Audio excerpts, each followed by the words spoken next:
Welcome to a galaxy far, far away. Here at the Cantina podcast, we provide top shelf service, including rumors, leaks, news, and reviews. Come in, order a Loman Ale, and remember, no droids allowed. And hello, everybody. Welcome back to the Cantina here on the Genreverse podcast network and YouTube channel. Subscribe to us on the YouTube channel if you haven't already. If you have, thank you so much. And follow us on your favorite podcast app. If you already are, thank you as well. A lot of great content, Marvel, Star Wars, anime, general geek and pop culture entertainment shows, all there for you guys. Reactions to anime and trailers on the YouTube channel as well. LRMonline.com and the LRM Online YouTube channel, celebrity interviews, news, written reviews, so much more. I'm Kyle. I'm here with the full crew again. We got Shocky and Cam. What's up, gentlemen? Not much. So yeah, we got some news to talk about today. Some Star Wars, potentially Star Wars adjacent news, and some straight up Star Wars news and rumors to discuss, as well as some actual official, I guess it's official, writers news for The Mandalorian, for better or worse. We'll see how it goes. I kind of wanted to start off today with the potentially Star Wars adjacent news of Patty Jenkins and Wonder Woman 3 kind of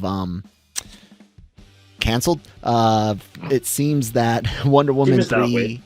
it seems Wonder Woman 3 as it is right now, as a recent draft was allegedly turned into new DC heads, James Gunn and Peter Safran, said nope. Depending on what you hear, allegedly not handed in, because one of the stories we're hearing is that it wasn't a full script. Which it was like a treatment or something like that. Yeah. So regardless, it does appear that it's dead. Now, this potentially plays off of some news Shocky brought us last week that Rogue Squadron might actually either go into production sooner than later, or really crazy idea that it might even actually go into production even sooner and release at an unheard of 2024. I don't know. I do know that Wonder Woman 84 sucked, and when I found out by her opening, Herbie and Patty Jenkins opening her mouth saying, hey, I had ultimate free control, it was my creative process, I got to do what I wanted, this was my movie. Wonder Woman 1 was a joint thing with Snyder's in the studio. I went, oh my god, keep her the frack away from Rogue Squadron. And now she might actually kind of be free to do it sooner than later, like we kind of heard. What do you think, Shocky? Yeah, I mean, it's weird. The news I got, it seemed like it was odd to, with no big announcement that Rogue Squadron or any kind of inkling that Rogue Squadron was, back on the table and stuff.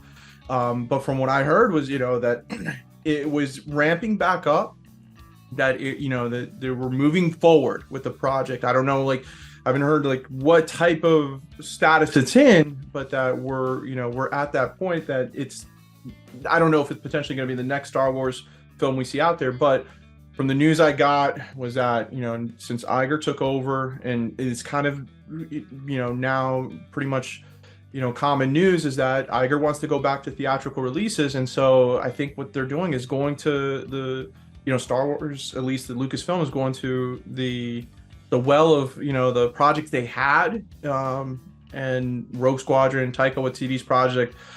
There's still the the trilogy from Ryan Johnson, and stuff that it hasn't been completely canceled or anything. He just recently in the last couple of months was like, hey, look, man, it's just a matter of time and schedule. And yeah, but it's not going to be for a while, because he's still got to make the third Knives Out movie for his Netflix contract, so that happens next for him. And he said that. So, but after that, who knows? So I think right. And so if you take that into consideration, there's really only two directors that don't have anything going on right now. There's Taika Waititi and Patty Jenkins. And so I think they're going to go to those two, give us something. Does it mean it's going to get made? Does it mean that it's going to go full production, and stuff? Who knows? But I think now we know with that news that just came out that with Wonder Woman 3, whatever it was going to be titled, no longer being, at least in the way that it is right now. What they turned in, what she turned in. Yeah, I thought Wonder Woman movie, but I just don't know if it'll be what it was going to be. And so, and then she stepped down as director for the Cleopatra movie, correct? Mm-hmm. And so to just be a producer. So her calendar just became wide open. So, absolutely. I know I'm like the hardest one on her for this, but again, at least I go to a very, very specific reason. I'm not against her for anything other than her work and what she has said about what is her work and what was more of a collaboration. Wonder Woman 1 being a collab, Wonder Woman 84 being hers. That scares the crap out of me because that movie's a mess on every level, from writing to editing to direction. It's an awful mess. I've never watched that film, but I read the script a long time before, while they were still shooting it. I read the script, and from what I know, because it leaked really, really early, and it was poor. The script was not good, and that kind of killed my enthusiasm for it at the time. I know, Shockey, you tend to be the more positive one of us three. Cam being in the middle and me being the pessimistic, pissed off asshole in the corner. How do you feel if she does have all this time and how do you feel about it? You did see 84, right? Yeah, I saw 84. So what do you think? Do you really want her back on it? Would you rather see her do like Cleopatra, go producer? What do you think? No, I think the way that she did Wonder Woman, I think that was the right way. She was, she was the director of Wonder Woman. Let's give her credit on that and stuff. But Zack Snyder definitely had an influence, and there's a creative team, and I think that's the way Lucasfilm's going to go with Rogue Squadron. I don't see.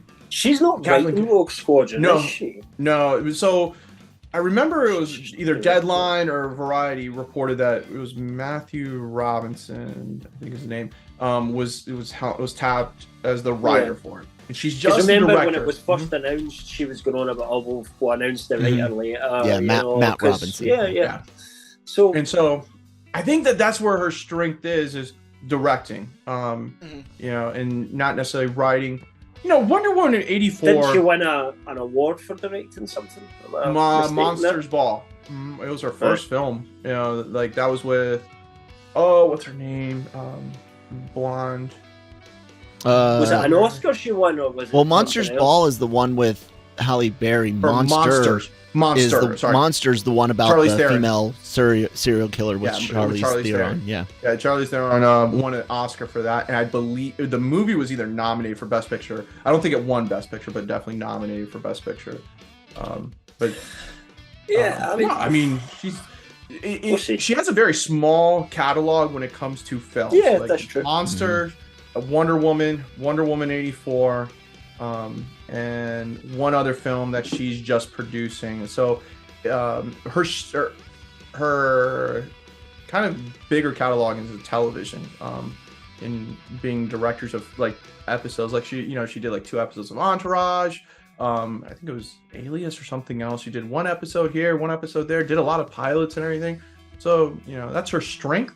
I think is in the television. But at the same time too, listen, you don't have to be James Cameron or Steven Spielberg and stuff like that to do a great movie. So, but I'm Kyle. I'm optimistic because I think Lucasfilms has learned the lesson that DC's going through right now.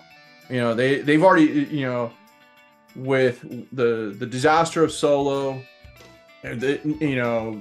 Rogue Squadron, even though it's a great film, the directing issues that happened there and stuff was they're able to salvage that. Benioff and Wise. And so the sequel trilogies, we all know that was a complete disaster, directors wise and stuff and everything. Put it so I think that Lucasfilm and Kathleen Kennedy for the most part, if you looked at the most recent projects, I know it's just Disney Plus, but the control is being reined back and not giving freedom to directors when it comes to the Star Wars IP. So I think I think Patty Jenkins, just as a director, not having to worry about writing, I think they're going to collaborate. Whoever is the writer will collaborate with Stackpole in some sort of fashion when the movie, whenever it starts getting into production. I think you're going to get, of course, Filoni in there. I wouldn't be surprised if Favreau, puts, his little touches on it as well. Depending on the era, I wouldn't see why Favreau and Filoni would need to be involved at all. Filoni's on the era. Filoni, they just use Filoni as kind of the dictionary and like the Encyclopedia. Like, hey, is this correct? Is this area? I just meant like on the creative side. Because who was the asshole that used to be in Lucasfilm, or he's still Hidalgo. Yeah. Well, he's still there, but he's still there. No. He was the guy for the sequel trilogy. He was there. He was their sounding board, the way I understand it. As a kind of, they call him, what is it, the holocron? The holocron, yes. The people that are supposed to make the sure Sith everything holocron. matches and lines up and everything like that. Yeah. But equally, they also get told that they need to make things happen, and that absolutely happened in the sequel trilogy as well. They were told this needs to happen. So without a doubt, I agree with you. It happens, and so they don't really have any power. So I kind of think, he said a few things in the past that I've took issue with as a view, Kyle, but I really don't think he has any, or ever did have any real kind of power there at all. Filoni's I don't know, man. A different situation. He's Mr. The canon is whatever it needs to be. Exactly. And when you have somebody like that hanging around directors and writers, I mean, that's not good. He's still there. I know, but have you seen? He's not around any of the Filoni Favreau projects. When Favreau took over Mandalorian in season 1, he went to Filoni, not to Hidalgo. He went to Filoni and said, "Hey, help me out with this." And because remember, this was Mandalorian was a complete Favreau project. Filoni was there. I get that, but do we know that's a fact? That's I think you look at the two different projects. You look sequel trilogy and Solo and stuff. I don't think that's his job. I think his job is just to sit at the end of a computer and answer questions for people. Really. I think that's all. I don't know. I think maybe especially during the sequel, I think having him around as like I said, a sounding board, but I don't. I definitely don't think his words have as much weight these days as they used to. Correct. I do think of him as like a high level advisor, where there is no necessarily official stuff, but his word carried weight. That's kind of how I always looked at it. I don't know. I feel like we're kind of speculating and stuff we don't know about a little bit. So I don't really have an opinion on it, but I don't know enough about what they do on a day-to-day basis to be able to comment. How do you feel about Rogues? What's up? What was the Imperial officer in Andor that had the position, and then they demote him to just basically being a computer tech guy, and he won't give up? Still looking after Andor? Yeah, Cyril. Yeah, Cyril. That to me is Hidalgo right there. Just won't give up, baby. What are your thoughts on Rogue Squadron potentially having Jenkins still on board, Cam? I don't know. Until we see it, I don't know. It's just one of those things. I'm not going to, as Shoki said, there's really not a lot of work to go by. So one bad film does not maketh the bad director by any stretch of the imagination. No, but it's enough to scare me. Yeah, but if they then make a good film afterwards, you don't worry about it. Everybody's made a bad film at some point. Even Spielberg's made a couple of bad films, I would say, in my opinion. Maybe not quite as bad as others, but, I think we just need to wait and see on it. I'm still excited by the idea behind Rogue Squadron. Yes. It can work as a really interesting concept for a movie. Just depends if they've got a good script it's exciting, and they get everything to work the way they want it to and film it, so it's really cool, and it does kind of stand up to something like Top Gun Maverick, and it doesn't just feel like people sitting in a computer room with the volume round about them while they talk through lines, which it absolutely could become, Good old Star Tours at Hollywood Studios. Star Tours. Yeah. Yeah. Wait. Well, Cam, since you're the last one talking there, you can go ahead and carry us into the next story. Oh, wait, hold on. Oh, Kyle, I want to ask you this. What Sure. would make you all right, so we know Patty Jenkins ties Rogue Squadron. Would them saying J.J. Abrams going and making Rogue Squadron, would that make you more nervous over Patty Jenkins? Yeah. Yes. See, like that's what I'm saying is that like I get where you're coming from with Patty with Wonder Woman 84 and and stuff. But to me, I would be more scared and freaked out if they're like, "Hey guys, bringing back good old JJ to the." If they said there's lots of names they could say that I would be like, nope. I wouldn't like. Don't get me wrong. I like Rian Johnson as a person. I like him for Knives Out and stuff. And there's parts of The Last Jedi I liked.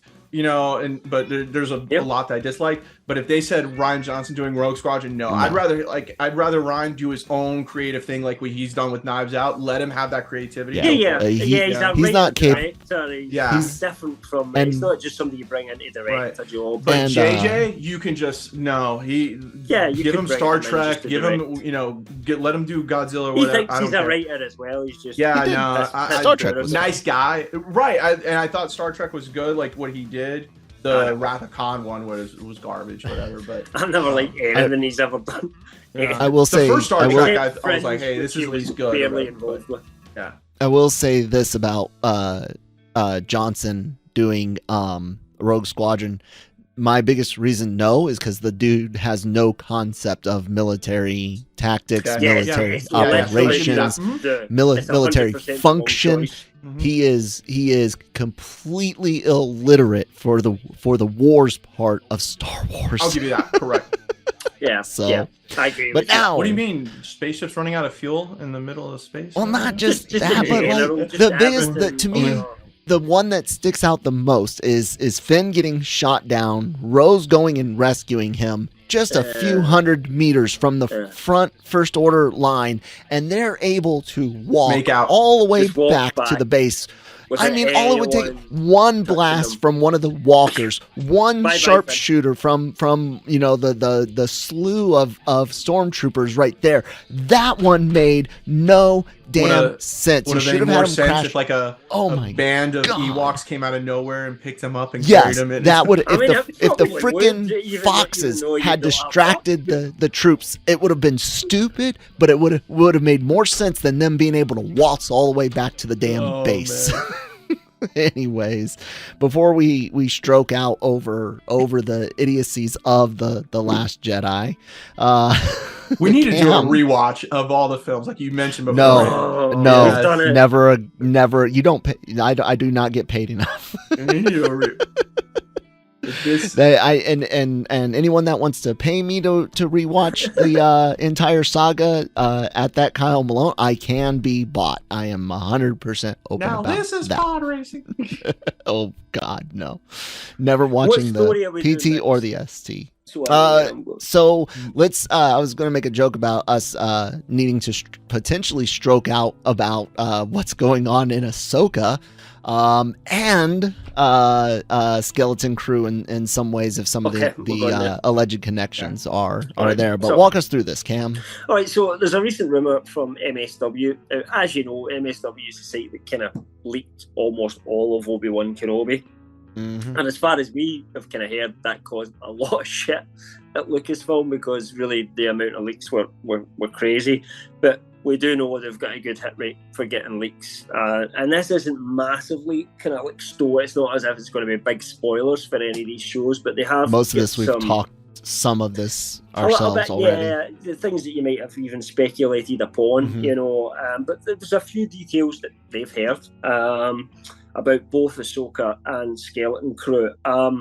Just get right into it. Ahsoka, the main parts are essentially what they're saying is that there will be a lot of the story will take place in another galaxy, and that this other galaxy is a name. They kind of mentioned a couple of different names like other space, I don't know, whatever the hell they call it, but ultimately, you know, the idea is that it's a different galaxy at this point, and the way people view the Force and use it is different in this galaxy, and this is where Ezra and Thrawn have been, because obviously at the end of Rebels, Kel, you won't know this,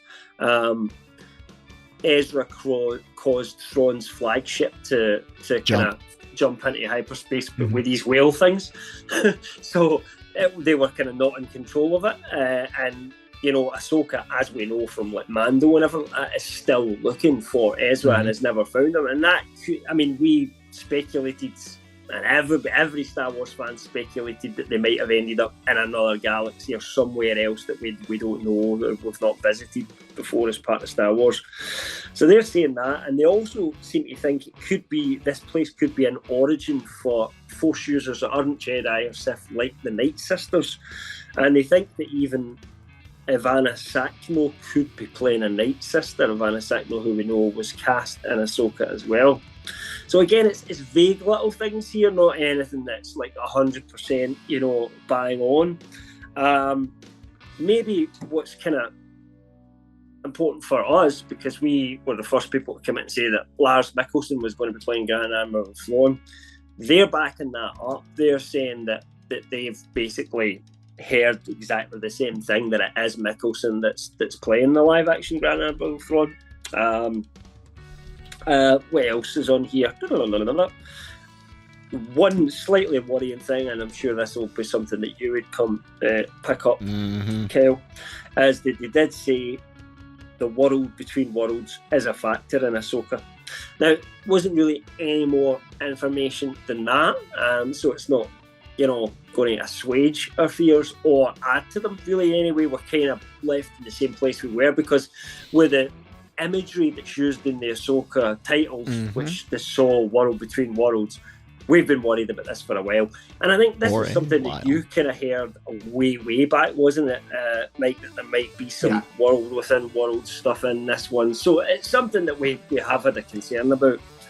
I did have a think about this though, before I ask you guys what you think, then I'll cover the skeleton crew stuff afterwards. But you know, but I did think the world between worlds, though, could be, as long as they stuck away from the time travel aspect of it, it could be used as a way to get somewhere very far away quickly, possibly. Is that how it works?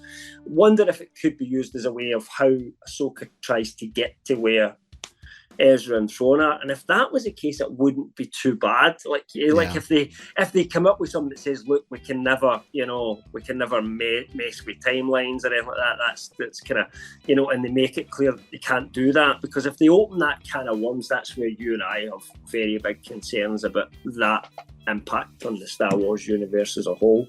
So there's ways that they could use it without going into that, but we can't say that's necessarily what they're doing or not. So that's really it on Ahsoka. What do you guys think, Kel? I'm sure you've got something. Well, hold on. That's the animals' food alarm. So now they are going to suffer until we're done. So I meant to turn it off so they wouldn't hear it.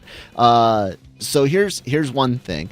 They seem to be borrowing from a couple of EU things here. One, with Thrawn, of course, you've got the I know they rewrote the Thrawn trilogy, but with this whole Outer Rim, potentially outer galaxy thing, you're bringing in the Outbound Flight Project, some of the mythos from that novel. And then with this idea of extra galactic travel and beings, you're talking Vong. You're talking New Jedi Order use on Vong. They did probably use a reason they went there in the books, isn't there? Because you need to create a new threat from somewhere. Well, yeah, but that's what you're talking about. Now they could amalgamate that into, you know, like they're saying different Force users. There were lots of different Force users in the EU. I don't necessarily like the idea that a specific group is different than Jedi or Sith because they come from extragalactic. It could just be what their dogma is, how they've... Maybe. The Vong were force sensitive until their violence basically stripped them of it. They were stripped of the force by their living world. Was just like, nope, game over. You guys are too much. Stripped them of it. And it was an interesting story idea. The New Jedi Order has its ups and downs. Killing Chewbacca was a brave choice in my mind to actually kill some, let there be weight, and then they went even further and killed one of the Solo children and led the other one on a path that made him on par with Vader. But so they're borrowing from that as well. And then, which I would be kind of nervous about. Like I said, I don't like the idea that Jedi and Sith is this pureness just for this central galaxy type thing. I like the idea of different Force users and dogma and stuff like that throughout the galaxy without it having to be extra galactic.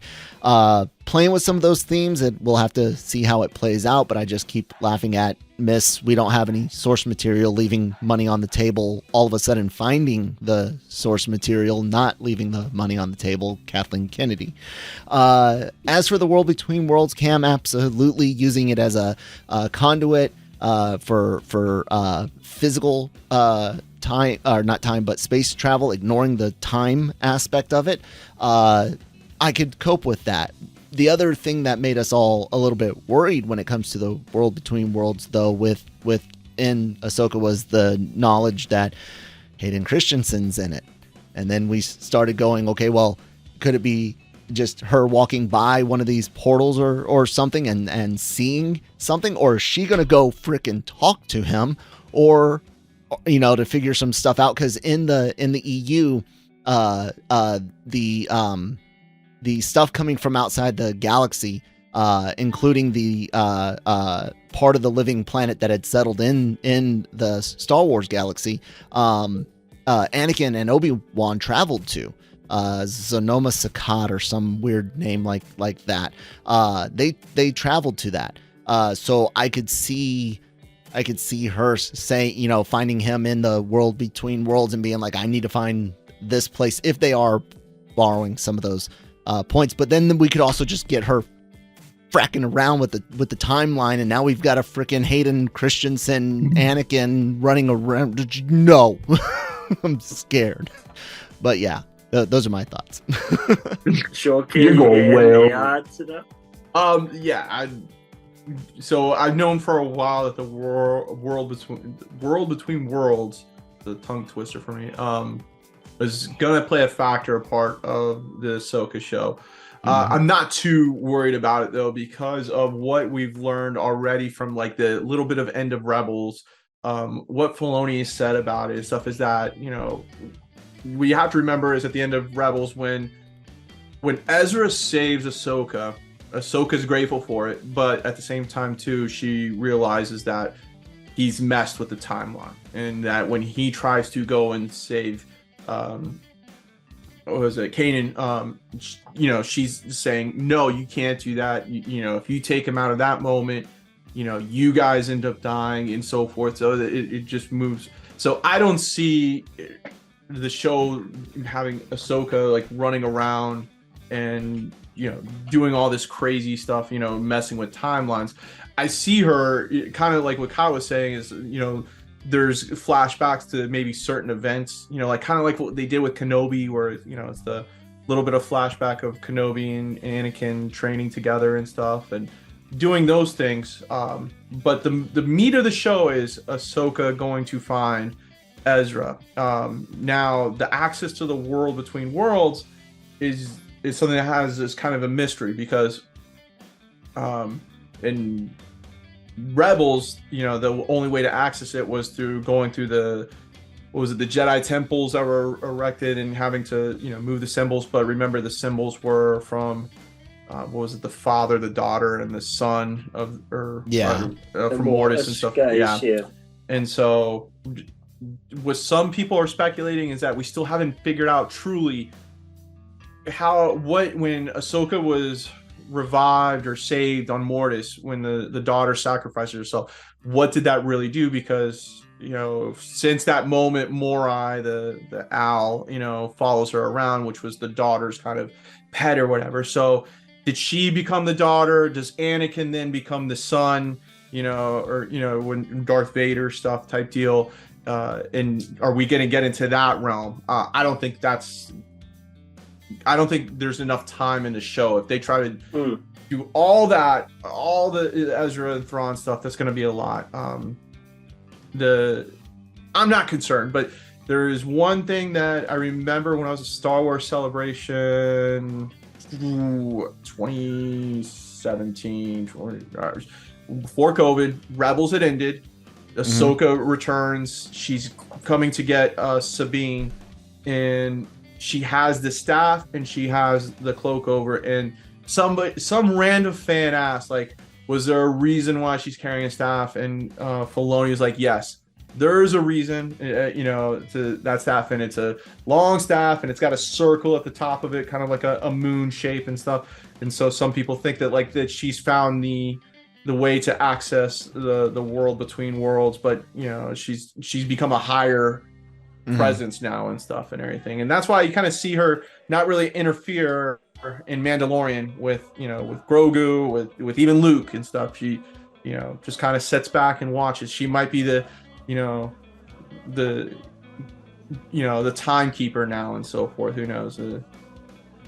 Gandalf the Grey. Kang, there you go.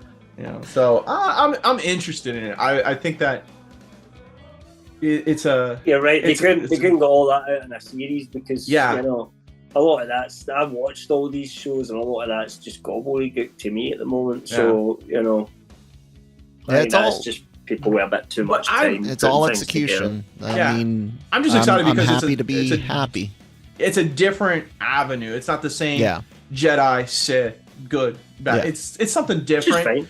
Yeah, and I'm definitely I'm excited about it because just like Andor, how many people were hooked on that and how good that was, how Mandalorian has been, besides Book of Boba Fett, I think it's a cool new look now of Star Wars. It's not just the simple Jedi. What seems clear is that they're creating this little, we've been calling it for a while, the Mandoverse, and it looks as though Skeleton Crew is very much a part of that, because this new galaxy that they're talking about, the rumour is that that's where the Skeleton Crew goes and this ship gets lost with these kids on it as they get lost in this other galaxy. They even said it's possible that Ahsoka might show up in Skeleton Crew, but however, they could only get that from, they said, basically from one source. They couldn't get it verified. Plus, made complicated by the fact that Skeleton Crew and Ahsoka were basically shooting in the same place. Yep. It was crossover, so it'd be really hard to tell if somebody was there for the other. So it may just be that doesn't hold any water. But I think the key part of that is that, if this ship is lost with these kids in it, that it seems to be that it's going to be lost in this other galaxy, and their show is lost in space, and that's part of this whole Mandoverse. That's the outbound flight connection that I was talking about. The idea of a ship way out there. You think of colony ships, exploring ships. You think of settlement ships and things like that as they're moving through. So that's why I said I see a lot of potential EU stuff here. Yeah. I mean, you could start to really speculate wildly on where all this is going. You really could. I kind of went into a little bit, possibilities in terms of how this could all connect back to the Mandalorians, and even why the galaxy was in a certain place that the First Order could maybe arise, if there's been some other conflict which the Republic weren't ready for, like the Mandos step in and we have some big battle or something like that which weakens them, who knows. But there's a lot of ground that they could cover and that you could absolutely speculate wildly on, but until we see, I think, another couple of shows, we move further into the story, I think it's really hard to predict exactly where it's going at the moment. I wonder if that Night Sister is going to be, what's her name from, Jedi Survivor. No, not Jedi Survivor. What's the video game? Jedi Fallen Order. Fallen Order. Yeah, Survivor's the new one. Yeah, Survivor's the new one. What's the Night Sister? The Night Sister's name? Played it, so I never come across. Oh, you never played it? Yeah. Cal Kestis ends up going to Dathomir, and there's a Jedi who best place for a horror movie. Just saying. Oh my god, that level scares the living daylights out of me. That air when you go. That was probably the best world that they created in that game. But anyway, Cal Kestis goes there. I can't remember the game. But a Jedi basically escapes there to escape Order 66, takes refuge, ends up killing all the knights, the Dathomirs and stuff, and one Night Sister's left, leaves with Cal Kestis and joins his cause, but then I think at the end kind of goes on her own way. So I wonder if it's her. There's some people have mentioned that, and this is, just kind of theory based or whatever, that Asajj Ventress could still play a part of it because of Ahsoka and the relationship that Ahsoka and Asajj had in Clone Wars and stuff. But then there's always that argument that the canon book that was written not too long ago, that Asajj died by Dooku and stuff and everything. So, but yeah, it's interesting. The canon's what it needs to be, Mike. Hey, exactly. Yeah. So that's the rumours anyway. It's the first time we've had any kind of rumours-ish or anything sort of substantial about any of the new shows coming up. So the only other imagine we'll get, a little bit more now as filming ends and stuff like that. Yeah, so the only other rumor that I had that hasn't been corroborated by anybody else though, is that, and this was a while ago, and this was when the show was still in development, was that Palpatine makes an appearance in Ahsoka, in that some sort of fashion. Again, that's got to be her in the world between worlds, looking at different, essentially replays and view screens. Yeah. So, the world between worlds opens up. Let this be the last comment on that from me, at least. Opens up kind of the flow walking that Jason Solo was able to do, which was walking back through the Force in time only to observe. He did figure out once how to make a noise, but other than that, it was watching a movie. I didn't like that. Again, it opens up too many possibilities, but he did use it as a nice torture device against Tahiri Vela. I'm sorry if I'm jacking up the name. I've never heard it pronounced by the author that created her.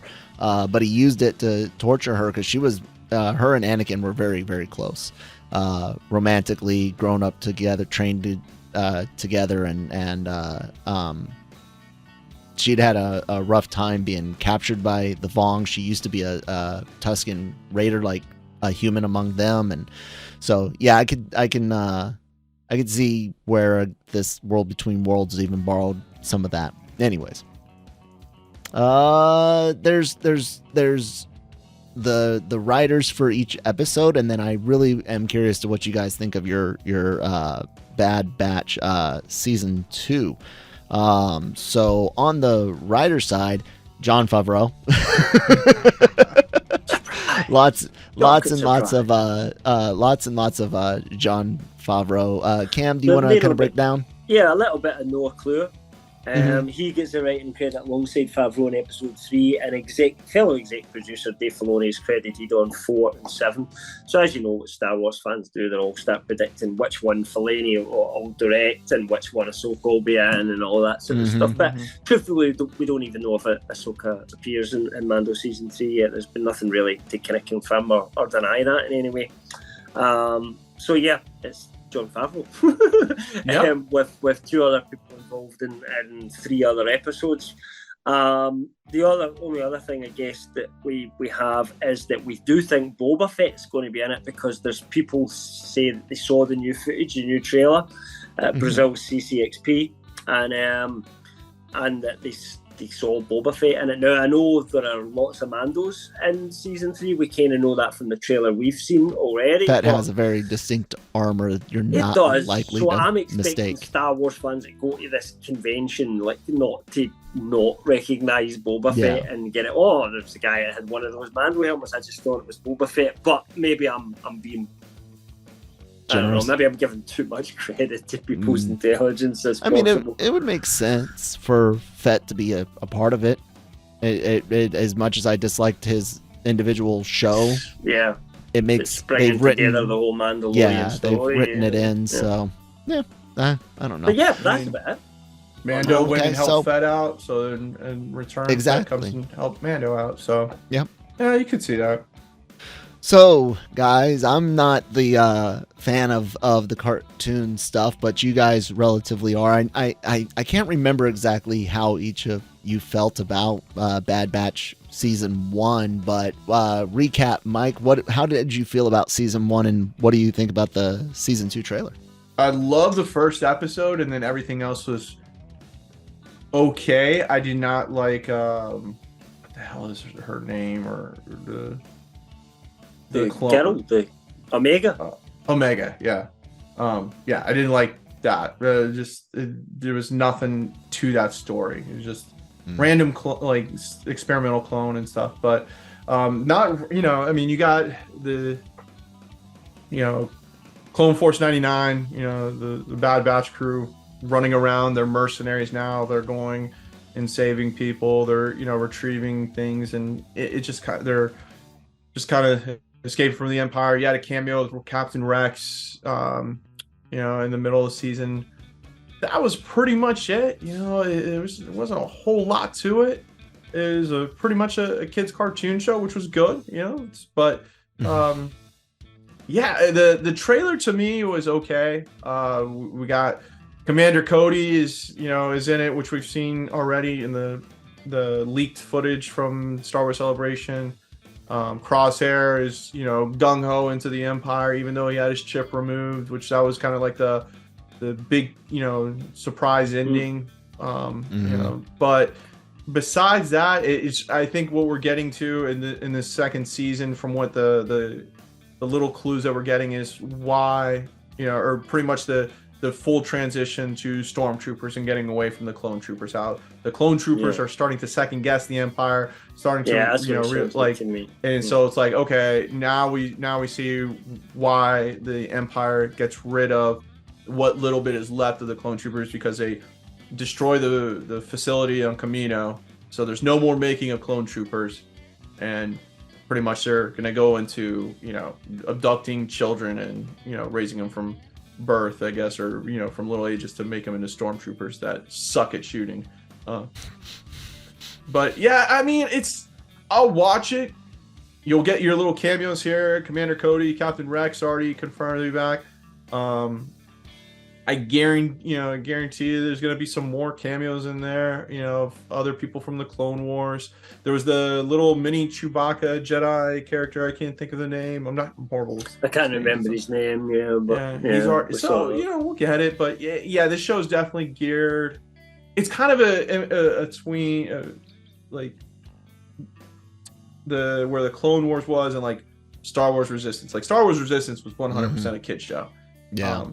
Clone Wars is kind of weird, because you would have thought Bad Batch would have been the one that would have bridged between the live action and Clone Wars, but whatever. What do you think, Cam? Oh, sorry, I didn't mean to you're shock good. you. You're good. You're good. Okay. Yeah, I mean, there's not really anything much I would say that's different to that. I like some of it. Like, usually with the animation, when it goes darker, I'm more interested when they really get into some of the darker stuff. And, there was touches of that in the Bad Batch Season 1, but not enough. There's a lot of filler, a lot of episodes that were just silly and for kids, and just here's the story of the week kind of thing that we're going to solve. For me, Omega needs to they need to take a time jump. I'd rather see them take a time jump for a couple of years and see Omega growing up a little bit different, maybe a bit rebellious, kind of something about her, because she's just born at the moment, even though I'm interested in the story of what's important about it, why were the Kaminoans, so eager to keep a hold here, who obviously all got wiped out and everything. So, I'm interested to find out the story, but not because I think she's a great character, if that makes sense. So season 2, it looks like there's been no time at all, and it looks as if we're getting a lot more of the same fetch quests that what's her name sends them on. They're kind of become their boss almost, even though she doesn't have anything really to do with them. And the hints at the clones starting to doubt themselves. That's where the story is. The story is the clones and what happens to them and that transition. That's a dark story. And I just, when they spend time on that, I'm interested. When it goes off, I feel quite bored with the show. So, but hey, it's a season 1 of a Star Wars animation show and evolving crap. So it could get better as it goes along. We'll wait and see. It could. I don't watch it, so I wasn't into. And I mean, this isn't something you guys see getting 4 and 5 seasons, is it? For it to finally get good. I know I keep being told about I don't see why not. Rebels and Clone Wars that I gotta get through 3 seasons that we know of, are not like that. Yeah. So I don't see why not. If they've got writers, they've got a crew that's happy, it's something to put on that kids will watch on Disney Plus. Okay, well, it costs maybe the same amount of money to make. Maybe then it'll be put it on the Disney Channel or whatever. If it makes it to season 3, maybe it'll finally get good. It seems to be what Filoni needs. Season 2 is like, but yeah. Sometimes you I don't need say go past 4 seasons. Dynamic shift, and what I'm not seeing from the trailer is any kind of dynamic shift yet. But it depends what the show is.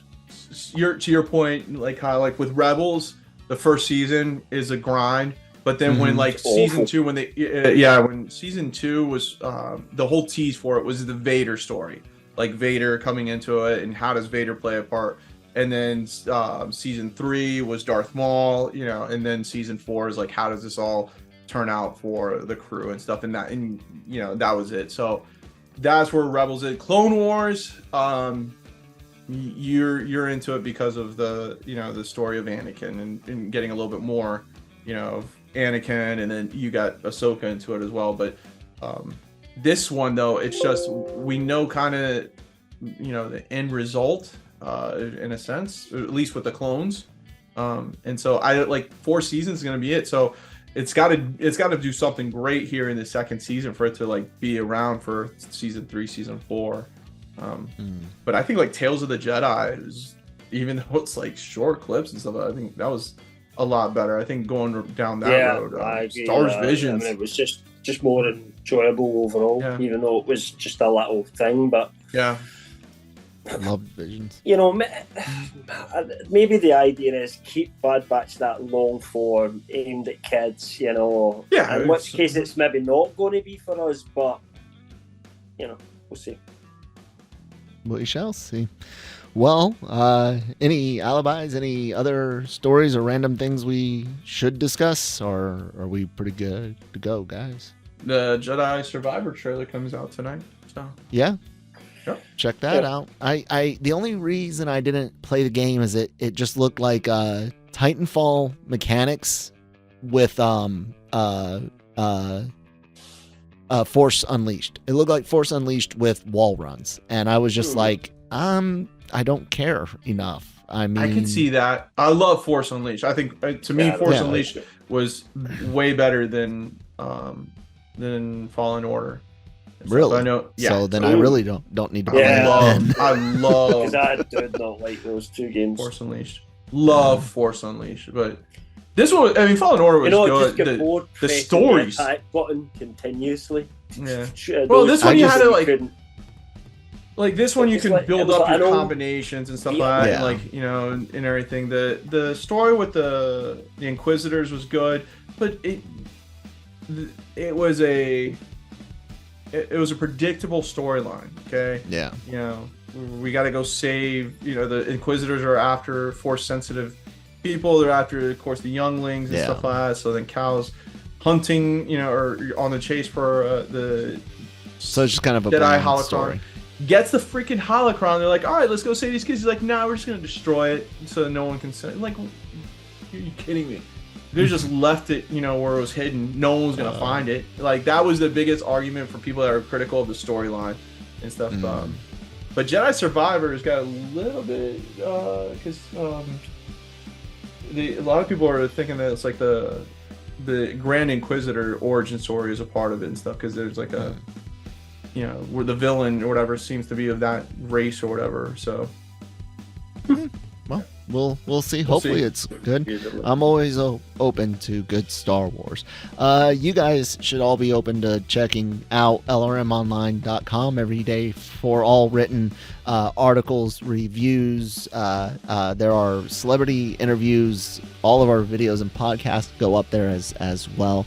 Here on the Genreverse on YouTube, we have anime reactions with AVR Squared. We have genre shot trailer reactions, podcasts including Daily Cog, Breaking Geek Radio. They cover everything in entertainment. This show, as well as its Marvel clone, Marvel Multiverse Mayhem.